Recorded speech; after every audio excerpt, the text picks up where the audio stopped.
Hindi nakaporma si SGA sa depensa ng Lakers. Nasupalpal nila AD at Dinwiddie.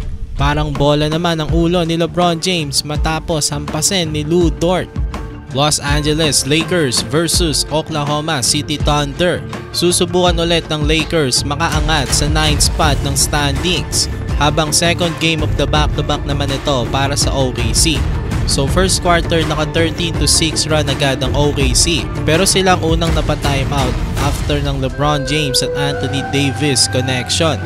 Off the timeout ng OKC, nakapag-commit ng sunod-sunod na turnovers ang Lakers, kaya lumaki pa lalo ang kalamangan ng Thunder at umabot na sa 12 points, 18-6. Pero nakagawa naman ng run ng Lakers nang ipasok na si Taurean Prince. Nakatres nga agad ito at naka 11-0 run ng Lake Show. Supalpal ang inabot ni Shai kay Anthony Davis at Spencer Dinwiddie. Nakatabla na rin ang Lakers sa fast break layup ni Spencer. At the end of the first quarter, tie ball game 25-25. Second quarter, umatake na si LeBron James. Sinundan pa yan ng basket ni D'Lo. Lamang na ang Lakers 33-27 at napatimeout na rin ng OKC. Off the timeout ng Thunder, patuloy ang ganda ng nilalaro ni D'Lo. Nakailang baskets pa siya. At bago matapos ang first half, showtime ng Lakers. Ang ganda ng pasahan nila LeBron James at D'Lo. Naka-N1 pa si LBJ at nakompleto niya ang 3-point play. At the half, Lakers leads 52-43. Third quarter, nakagawa na ng run ng OKC at naibaba nila sa 2 points ang kalamangan ng Lake Show. Gumagawa na si Chet Holmgren.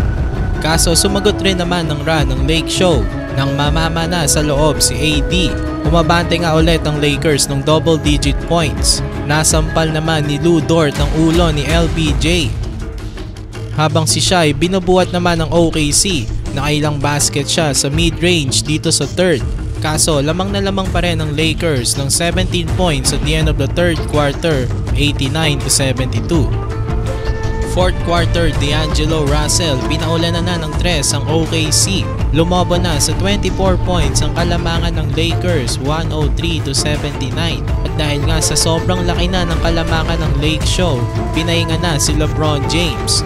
Habang showtime pa rin ang ibang players ng Lakers, Jackson Hayes, slam dunk. In the end, nanalo ang Lakers at aakyat na naman sila sa 9th seed ng Western Conference.